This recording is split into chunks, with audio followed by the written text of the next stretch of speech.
On Talking with Dr. Donna, we focus on 4 pillars of health to help build a generational health network to end the cycle of premature death in the Black community. I created Talking with Dr. Donna as a way to educate as many people as possible and give accurate information from a trusted physician. Go to Talking with Dr. Donna and get accurate information. And then share that information with your family and friends. And if you like what you see, like my channel and subscribe. Remember, every Thursday, keep your appointment with Dr. Donna. Hey, good evening, everyone. Welcome to Talking with Dr. Donna. You did a great job today. You know why? Because you kept your appointment with the doctor. And remember, you have an appointment with the doctor every Thursday at 6:30 p.m. This is season 3 of Talking with Dr. Donna, and every Thursday you have an appointment with the doctor. And the reason you have an appointment with the doctor is because we are building a generational health network.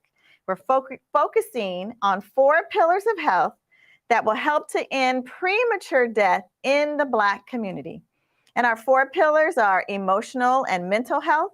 We're focusing in on spiritual health. We focus in on physical health, and we focus on environmental health. And we do all of these pillars because we are convinced here at Talking with Dr. Donna that if we focus in on these 4 pillars of health, we can help to end the cycle of premature death. As a reminder, Black people are at the top of mortality. That means dies the most of almost every single chronic disease here in the United States. We either die the most or we have that more disease than any other ethnic group. We want to change that. And that's why you keep your appointment every Thursday so that you can get information to share with your family to make sure that your family is as healthy as possible. You can follow me on, you can go to my website and follow me at mydrdonna.com, or you can go to my Instagram, to my Facebook page, and just say hi. Hi, Dr. Donna, how you doing? And if you have not already done so, watch on my YouTube channel and subscribe and hit that bell icon right next to the subscribe button so that every time we go live, you know it and you won't miss an appointment. We want you to not miss any appointments. So thank you so much for keeping your appointment tonight. Tonight, we're going to talk about just some things that you need to know. There's a lot of things happening out here in the world. There's so many things going on, and we just wanted to make sure that you just kind of kept in the know. You know how we like to do in the community. We like to be kept in the know. So tonight, you're going to be kept in the know about some things that are important and it's happening and going on in our community. So the first thing that I want you to be in the know about is COVID. I know. 3 years we've been talking about this disease, and we're still going to keep talking about it. And you know why? Because it's not over. It's not over, regardless of what people might be telling you, regardless of the fact that the emergency order is over, that masking is over in so many of our situations and businesses and hospitals. Despite that, the pandemic is not over. COVID is continuing to be a part of our lives, and it's continuing to impact folks. As I'm just going to give you a personal story. My son's school, in the middle school, there was an outbreak this week of 17 kids having COVID. 17 in our little community. So that tells you, number 1, that COVID is still here. Number 2, that it is contagious, just like it always has been, and is going to continue to spread. And number 3, it will disrupt your life. Okay? So let's talk about where we are. So we always looked at hospitalizations, right? We always said, let's look at the trend. Let's see how many people are hospitalized. Thankfully, the blue is kind of the total hospitalized, and the yellow is those who've been hospitalized in the ICU. And thankfully, We don't have as many people hospitalized or in the ICU as we had in our big surge back in January of last year and the year before.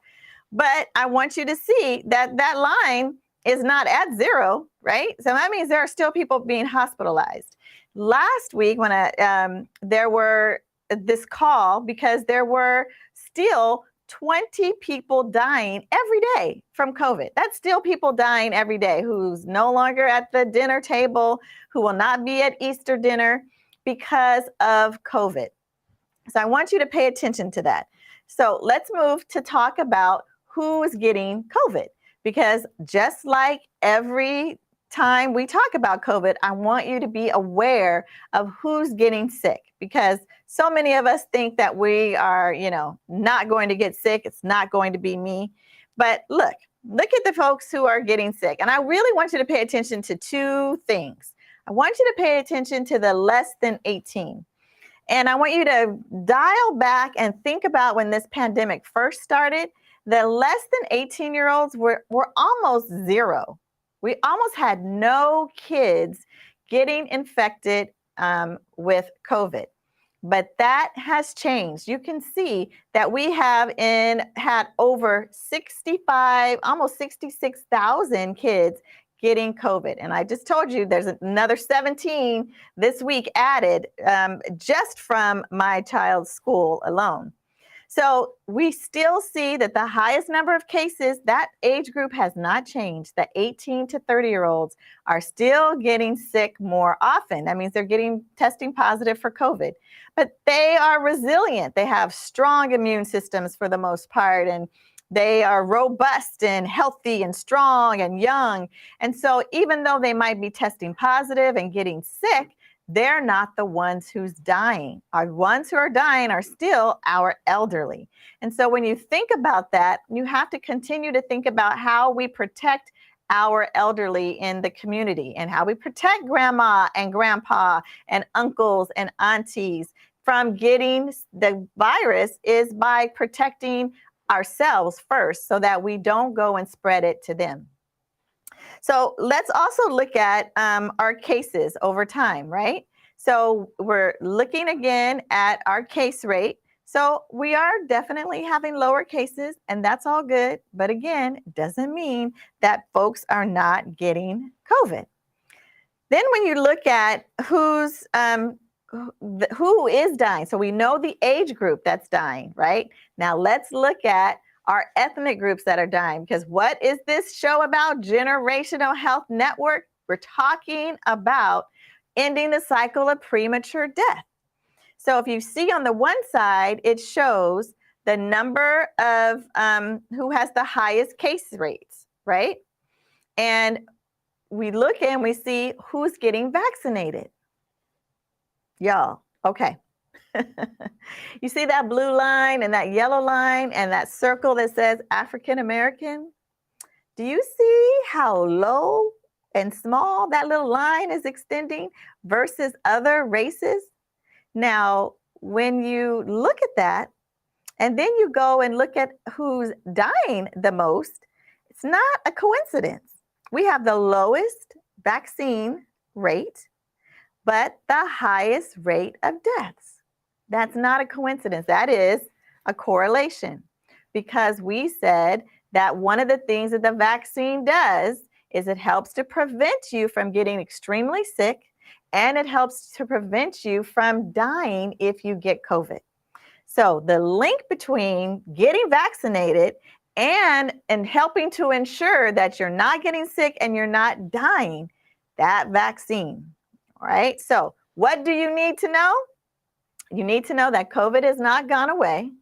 It is still killing people every single day, that the vaccine is going to help to prevent really significant illness and death. So if you have not gotten any vaccines yet, I'm going to encourage you to get it. We've had millions upon millions upon millions of doses, and we have a safety profile that is unmatched. Now, are there side effects? Yes. Are some people having side effects from the vaccine? Yes. but more people are getting the vaccine and not having any significant side effects. That's what you have to know. So let's get vaccinated. Let's continue to wear our masks when we're around people, when we're in public spaces, when we go see a New Edition on Sunday. Hey, we're going to wear our masks while we say, if it isn't love, come on, New Edition, yes. Right? As we're watching the concert, we're going to be in our masks. Ronnie, Bobby, Ricky, and Mike, and Johnny. We're going to be in our masks when we watch them. Okay? That's what we need to know about COVID, that it's not gone. Vaccines help. Wear your mask.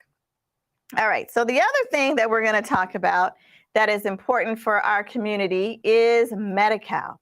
So you may, if you have Medi-Cal or if you have a family member who has Medi-Cal, something called re-enrollment is getting ready to start.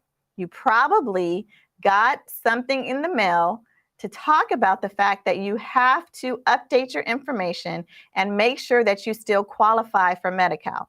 Why? Because during the state of emergency, the federal government and state of California said everybody should have health insurance. Everybody who should just qualify. We're going to open it up. And even if you didn't qualify for Medi-Cal before, if you make under a certain limit, you're going to get Medi-Cal. That was beneficial for young men, right? Because normally if you did not have a child as a young man, you did not qualify for Medi-Cal. But during this state of emergency, they expanded enrollment and allowed so many people to qualify for Medi-Cal so that everyone had insurance, so that no one would not go to the doctor or not go to the hospital if they were sick for fear that they couldn't afford it. So they expanded coverage. Well, now the state of emergency is over. They're wanting us to go back to normal. Your Medi-Cal you may no longer be eligible for Medi-Cal. So the first step that you have to do is to make sure that you call this number which is our social services agency, and you can report if you've had a change of address. And the reason why it's important for them to know your address is because everything is going to be done via mail, snail mail, U.S. Postal Service. They're going to be sending out those packets that says, hey, it's time for you to re-enroll in Medi-Cal. So they're going to be asking you for proof of your, income, for, how many people in your household, all of these questions that help to determine if you qualify for Medi-Cal. If you continue to qualify for Medi-Cal, good news, you're going to get your Medi-Cal. If for any reason some things have changed, you're making more money, you got a job and you didn't have a job before, then you may not qualify for Medi-Cal. But that doesn't mean that you're not going to have health insurance, because in the state of California, we have something called Covered California. And in Covered California, it makes more affordable. I won't say completely affordable, but it makes more affordable health insurance options for you and your family. So your first step, make sure that you have that the social service agency has your updated contact information, address, phone number, anything like that changed. Give them a call and get your information updated. Then check your mailbox, make sure you're aware of your mailbox, and make sure if you see that packet that you get it and you fill out the forms completely and you turn it back in. So the re-enrollment process is going to start in June, right? So the first set of folks who may be what's called disenrolled from Medi-Cal is going to take place in June.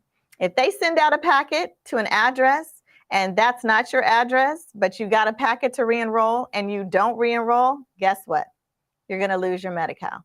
So share this information with anyone in your family, your friends, your whole circle who has Medi-Cal, and let them know that this process is starting and it's important to complete the packet of information. All right? Okay, so let's also talk about, I'm going to talk about gun violence, and we're going to get a little more sobering because we're thinking about gun violence in the United States. And you know that we have a problem. We have a problem not just in our community. Our community has kind of problems with just gun violence, just because. Whereas in the other parts of the country, it is mass shootings. And the other part of the country, it's going in with our, to schools and to concerts and to other places and killing as many people as possible. But we have to understand how important it is for us to talk about gun-related deaths, for us to continue to push for legislation that helps to ban assault weapons, to be able to legally obtain. And I just want to show you these statistics. And this is from the beginning of this month, right? So today is the 6th. So from 5 days ago, to date, that means from January 1 to April 1, over 10,000 deaths from guns. I mean, that's only a 3-month period, right? Do your quick math. It's more than 3,000 deaths a month from guns. Gun suicides, again, year to date, January 1 to April 1, 6,000 deaths. And then this should be heartbreaking to all of us, but particularly to those of us who have school-age children. As we send our kids to school and we think about under the age of 17, 424 children have been killed by gun, and then 131 mass shootings. I mean, we have a problem, right? But what I want to focus in on is this gun suicides year to date. I heard this really sad story about a young 15-year-old who killed himself because he was living that life out in the streets and decided that it was better to kill himself than to be killed out in the streets. If we look at the leading cause of deaths in our 10 to 14-year-olds, unintentional accidents, car accidents, drownings is number 1. But look at what's number 2, suicide. We're losing kids as young as 6 and 7-year-old from suicide. And the number 2 cause of death for kids aged 10 to 14 is suicide. And not all of those are by gun violence, are by guns, but just to know that kids are thinking about suicide and are acting out upon suicide should give pause to all of us in the community. I can remember when I was a resident and we were talking about how do you talk to people about suicide, because when I was a resident, it was not as big of a issue as it is now. And they would tell us, well, if you talk about, parents would say, well, if you talk about suicide to your kids, isn't that like putting an idea in their head? Well, look, this should tell you it's already in their heads. These kids these days know about a lot of things, and suicide is one of them. Having the conversation with someone about suicide does not put the idea of suicide in their heads. But not talking to someone about suicide allows that thought, if they're already having that thought, it allows that thought to continue until it manifests. So I want to encourage you to really talk to your kids, your nieces, your nephews, your cousins, your neighbors about suicide. There's ways that we can help to prevent it. And the number one way is to simply talk about it. It's important, though, that you also watch for signs of depression and suicidal behavior. If your child is always talking about harming themselves, or, what would you think if I killed myself? Or would you miss me if I were gone? Questions and comments like that should give you pause. And it doesn't mean for you to ignore it or think, oh, she or he would never do that, because you really don't know the state of mind. So talking to your kids and watching for these signs, having open communication. You may think that your teenagers and your preteens are not listening to you, but they are. So the things that you say are important. If you're thinking about suicide or you know someone who's thinking about suicide, you may not have the right words to say. You're not a trained suicide crisis, prevention worker. You don't know all of the phrases, but you can say things like, that you are loved, and the things that you're going through right now are not going to last always, right? It's not going to be forever. That this is just a time that you're going through, and helping them. Let's find some ways to get you some help. So you can always, 24 hours a day, call the suicide prevention line, which is just 988. 3 simple numbers. You can call it 24 hours a day, 7 days a week, and you can get someone on that line who is trained and who can help in that moment of crisis, but also connect you to continue therapy so that you don't get into that crisis situation again, and more importantly, so that they don't actually go through with their suicidal thoughts. So 988 is what I definitely want you to know, and communicating with your children about suicide does not put anything in their heads. So talk openly with your children. All right, the last thing that we're going to do in our need to know today is talking about opioids. And I know you've seen this on the news. I know you've seen it on TV in terms of just the opioid crisis. So many different deaths. From 2019 to 2021, we had over 106,000 people overdose from opioids. And you may think, okay, that's a lot of people. And it is. And that's why it is a crisis. But I want you to know, what is an opioid? Because sometimes I get questions about, well, what's an opioid? So we're going to just show you quickly what opioids are. So there's the opioids like heroin, right? So heroin is probably the opioids we've been dealing with in the Black community for a long time. But then they came out with these new type of opioids, right? They made and manufactured opioids. And one of those manufactured opioids is probably the one right now that is the most common and causing the most overdoses, and that is fentanyl. Now, fentanyl is synthetic. We use it in the medical field as a sedative for major procedures because it really knocks you out. And so that is what's out on the street. And you can get it in pill form, which is probably the most common form that you see it out in the street. And unfortunately, again, because this is made, there's lots of things that people put into that pill besides fentanyl. And that's really probably where the overdoses happen, because you have fentanyl might be laced with another type of opioid that then combines together. And what an opioid does is it tells your brain to stop breathing, right? It just relaxes everything. Excuse me. And so if you have 2 of those combined together, you're really looking at your brain having difficulty breathing, like knowing that you should be taking breaths in and out. And your brain and your body just says, hey, just chill, go to sleep. And you're going to go to sleep and potentially not wake up.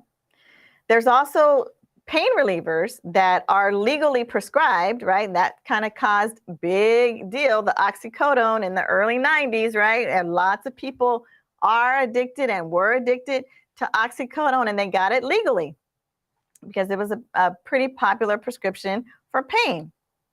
And then we have hydrocodone or Vicodin, also legally prescribed and also an opioid. And then codeine. So you may remember that our youth were getting kind of codeine syrup and stealing them from pharmacies because it's an opioid. And then morphine, same thing. People were using morphine to get high. So the opioids, excuse me, has become a crisis. Over 100,000 people dying, that's a crisis. So much so that we now have an over-the-counter reversal agent. Never in my wildest dreams would I imagine we would get to the point to needing to have an agent of reversal like Narcan, which we've had in the medical field for a very, very long time. We take to deliveries and we do things and keep it as a medical professional. Well, now you have that same ability to help somebody reverse an opioid overdose. You can go buy it over the counter. It's called naloxone, or over the counter, it's called Narcan. And what it is a reversal agent. There's many different forms in which you can use it, but the one that you're probably going to see is going to be a nasal form. So put that slide up, please, where you're looking at naloxone as that right there, that little nasal spray. And FDA approved. They now say you can take it over the counter. So what it looks like over the counter is, next slide, it's got a picture. There's that's the Narcan or naloxone. And basically, you're going to be able to help anyone who you think is overdosing on an opioid. Now, this is important because now they're going to think about bringing it into schools. I know there's some schools in San Francisco who already have this on campus. I think you're going to see that more across our state. There's also a movement of maybe putting it in libraries so that people can, if they're doing things in the library or come into the library, that they have this available. And they're telling families, hey, if you know that your child has an addiction to an opioid, this is something that's valuable for you to have at home. It is life-saving. It's life-saving. And if you give it to someone who's not having an opioid crisis, who's not overdosing from opioid, the side effects are pretty minimal. So it's not a very dangerous drug, and it can save a life. I want to encourage you, if you know, and we all know when your child or someone in your family has an addiction to an opioid, that you have some of this at home, because you can reverse that opioid and potentially save someone's life. All right, so those are your need to knows for tonight. I want to make sure that you pay attention, right, to COVID, not gone, not done, that if you have Medi-Cal, that you pay attention to make sure that you are re-enrolled, so that you don't lose out on your benefits. Let's talk and make sure that we understand where our kids' minds are around suicide. And if you know someone who has an opioid addiction, that you arm yourself with this new over-the-counter Narcan that you can have to help make sure that you can reverse the effects of that opioid. Okay, those are your need to knows. As you know, every month we do a food of the month, and our food of the month this month is something that I love, especially in a cobbler. But our food of the month is peaches. So that is our food of the month. Peaches are starting to come into being ripe and come into season. And I want you to encourage you to just start to use peaches in a very healthy way, not just peach cobbler, but think about adding peaches, again, to salads, to other types of, just as a side, as something that you could eat in the morning. Now, remember, one of the things that we talk about, fruits that have a rind that you can eat, they usually are very, very high in fiber. So peaches are rich in vitamins, minerals, antioxidants that's helping your body decrease the inflammation, and bioflavonoids. Again, these are things that help to prevent what we call free radicals in our body so that we decrease our risk of things like cancer. It is great for your heart, your gut, again, that fiber, your brain, and your eye, helps to improve digestion. Again, if you eat the rind, right, versus peeling it, eat that rind, that's going to give you some good benefits of the fiber. Improves your heart health, micronutrients to decrease that inflammation again. And so it's just a really good fruit. If you are going to have it in a cobbler format, I'm going to recommend that you decrease, if you're going to make one, that you make one with less sugar than you normally would. So instead of putting that 5-pound bag of sugar in to make a really good peach cobbler and that pound of butter, try to cut it in half so you make a healthier version, right? So peaches are our food of the month. Whatever you do and you make something new and different with some peaches, post it on my page, give you a shout out, and we can all try recipes to be healthier together. All right, so that's it for tonight. Those are the need to knows. That's our food of the month. Again, if you're not already following me, you can go to my website, mydrdonna.com. You can follow me on Facebook or Instagram.